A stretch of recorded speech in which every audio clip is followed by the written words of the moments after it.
We are following breaking news this morning. A wildfire burning in North County, forcing thousands of San Diegans out of their homes in the middle of the night on this Christmas Eve. Time-lapse video showing the flames as they started and just a flurry of smoke and then spread by the winds, and you see them flaring up there. We have team coverage this morning on the Creek Fire in Fallbrook, keeping track of the evacuations, power outages, and the wind conditions. And we're going to begin with ABC 10 News reporter Marie Cornell live from the area. Marie, so far, no word on any structures or injuries here. Yeah, Jim, and that is the good news at this point. No word on any structures that have been impacted or any injuries, as you mentioned. Just so you know, we are in Fallbrook, right off of Shady Lane Road.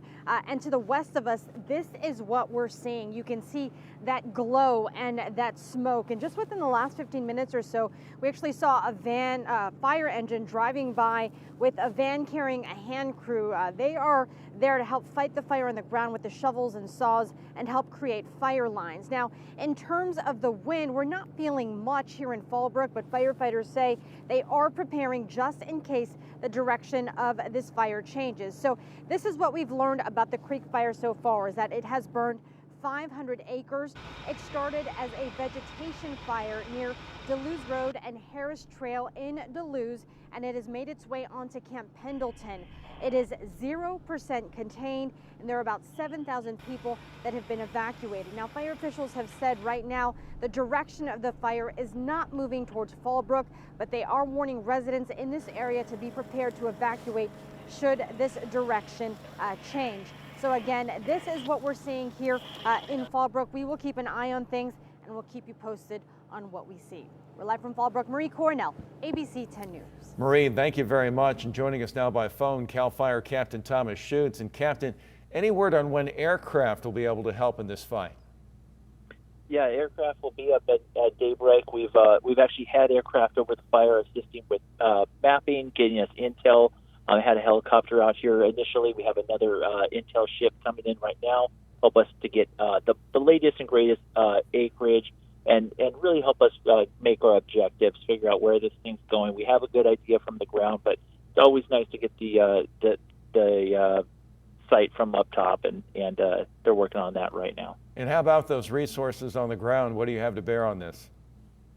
We firefighters. I mean, we were staffed up and ready to go. We knew this red flag event was coming, and really even outside of this red flag event, we've been staffed up. We've held on to peak staffing. We're working alongside Camp Pendleton Fire. This fire is exclusively on the base, but we have a vested interest in helping them put it out, as does North County Fire. So we're all working together in unified command to try and stop this thing. And fortunately, we have a lot of resources to bring to the table. There's not a whole lot of other incidents going on regionally, so we have a lot of resources from San Diego County, and we pulled stuff from Riverside and San Bernardino as well to assist us.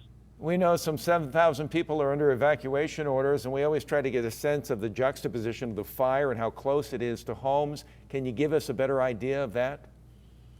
Certainly. So the evacuation order for Fallbrook, which is the west side of Fallbrook, and the east side of the base, really just outside of Camp Pendleton on the northeast side. If people know where Albertson is in Fallbrook, that's kind of the center of where the evacuation order is right now. The fire, fortunately, isn't burning that way, but we know that there is a potential for the winds to shift later in the day. It's very difficult to get people evacuated in the middle of the night, so the last thing we want to do is take a chance and wait, have the winds shift, and then be in real trouble there. So we made the call to evacuate folks on the west side of Fallbrook, and in addition to that, the housing areas that were going to be impacted on base. Fortunately, we've worked hard to get it with law enforcement to get everybody out of harm's way, and so far everything's looking good on that front. All right, CAL FIRE Captain Thomas Schutz, and as you say, at daybreak is when we expect to see those air resources added to the fight here. Yes, sir. All right, thank you very much. We'll be checking back with you. Thank you, sir.